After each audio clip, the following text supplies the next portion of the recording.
আপাতত বিহারের ওপরে একটা সার্কুলেশন বা ঘূর্ণাবর্ত হয়েছে, সেটা থাকলে জেনারেলি বিহারের ওপর যদি এরকম ধরনের ঘূর্ণাবর্ত থাকে তাহলে আমাদের নর্থ বেঙ্গলে মূলত যে হিমালয়ের সংলগ্ন যে জেলাগুলি রয়েছে এবং তরাই অঞ্চল, এই জায়গায় আমরা ভারী থেকে অতি ভারী বৃষ্টি পেয়ে থাকি। তো আগামী দুদিন এই জেলাগুলিতে ভারী থেকে অতি ভারী বৃষ্টির সম্ভাবনা রয়েছে।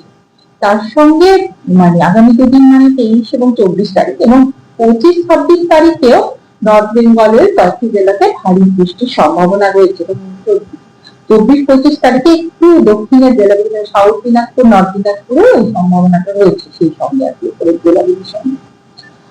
আর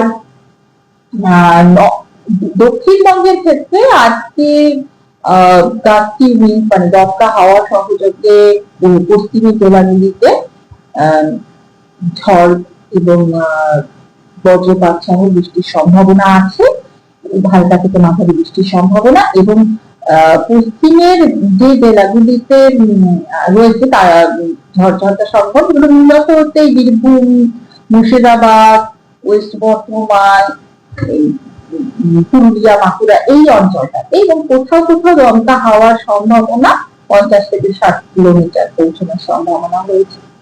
এবার আগামীকাল মানে 24, 25, 26 এই দিনগুলিতেও দমকা হাওয়া সহযোগে কোথাও কোথাও হালকা থেকে মাঝারি বৃষ্টির সম্ভাবনা রয়েছে দক্ষিণবঙ্গে। এবং 27 তারিখ থেকে আবার একটু মানে সব জায়গাতেই মানে সবকটি জেলাতেই বিক্ষিপ্ত ভাবে বৃষ্টির সম্ভাবনা রয়েছে, হালকা থেকে মাঝারি বৃষ্টির সম্ভাবনা রয়েছে বিক্ষিপ্তভাবে প্রত্যেকটি জেলাতে দক্ষিণবঙ্গে। এবং সঙ্গে দমকা হওয়ার সম্ভাবনা রয়েছে 27, 28 এবং 29 তারিখে। মানে এই সময় আবার একটু বৃষ্টির সম্ভাবনাটা বেড়ে যাচ্ছে।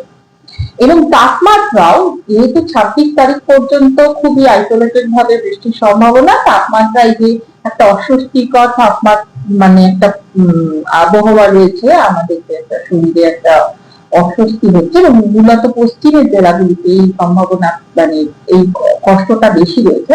তো সেই কারণে এই 26 তারিখ অব্দি এই যে একটা অস্বস্তিকর পরিবেশ সেটা থাকবে, তার জন্য হট অ্যান্ড হিউমিড ওয়েদারের সতর্কতা জারি আছে এই পশ্চিমের জেলাগুলির জন্য, মূলত মিদনাপুর, ঝাড়গ্রাম, পুরুলিয়া, বাঁকুড়া, এই ওয়েস্ট বর্ধমান এগুলো আগামী 26 তারিখে।